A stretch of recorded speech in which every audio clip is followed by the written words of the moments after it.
My sister and I were both adopted from the same orphanage. When we got to choose our paths, she picked a prominent family in Edenorf City, wealthy, influential, and utterly untouchable. But the heir turned out to be twisted and cruel. He tormented her day in and day out. I chose the unassuming Moss family. They didn't have the fortune or the status of her new family, but they treated me with genuine warmth. In time, their youngest son became a business titan, and he married me, giving me a life filled with more happiness than I'd ever dreamed possible. Consumed by jealousy, my sister secretly strangled me. But when I opened my eyes again, I found she had shamelessly stolen the life I'd built, this time, choosing the Moss family for herself. "Carmen," she sneered, "now it's your turn to suffer." I almost laughed out loud. Did she think the Moss heir was some simple jackpot? I opened my eyes on the very day my sister Hazel and I were to be chosen for adoption. "I'm very obedient, and I can do all the housework. Please pick me," Hazel simpered, putting on a show of perfect innocence, as she clutched the hand of Brad Moss, the Moss family's youngest son. So, she was a reborn too. "Girl," said a refined woman, her voice cool with confusion.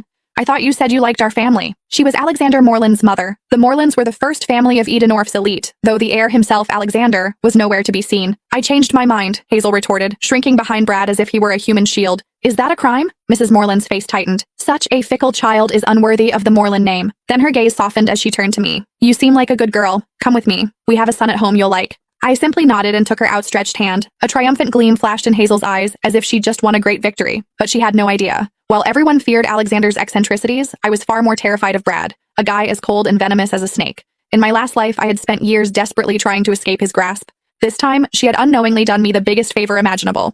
As Mrs. Moreland stepped outside to get the car, Hazel sidled up to me, her eyes full of contempt. "Enjoy your new life, Carmen," she whispered. "This time, you're the one who will suffer."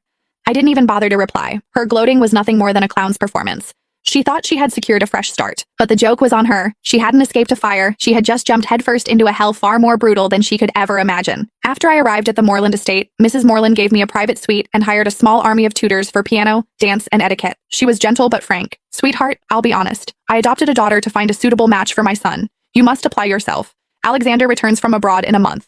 If he takes a liking to you, your future will be secure. Remember, the entire Moreland legacy will be his one day." I knew from my last life that Alexander had felt nothing but disdain for Hazel, and her time here had been miserable. I didn't dare hope the cold, aloof heir would favor me either. I needed my own plan for survival. A month later, the Morelands held a grand ball to welcome Alexander home. The elite of Edenorf were all there, including the Moss family, due to their close business ties. Across the glittering ballroom, Hazel spotted me immediately. Dressed in a virginal white gown, she glided over, her smile as sharp as a knife. "Enjoy the party, Carmen," she whispered. "Tonight will be the most humiliating night of your life." I remembered this banquet well from my last life. It was when she had first met Alexander. He had taken one look at her, frowned in disgust, and told her to get lost in front of everyone. She had shamelessly clung to him, declaring herself his future wife. He had kicked her away without a second thought, but I was reborn too. I knew how her story ended, and I had already charted a different course.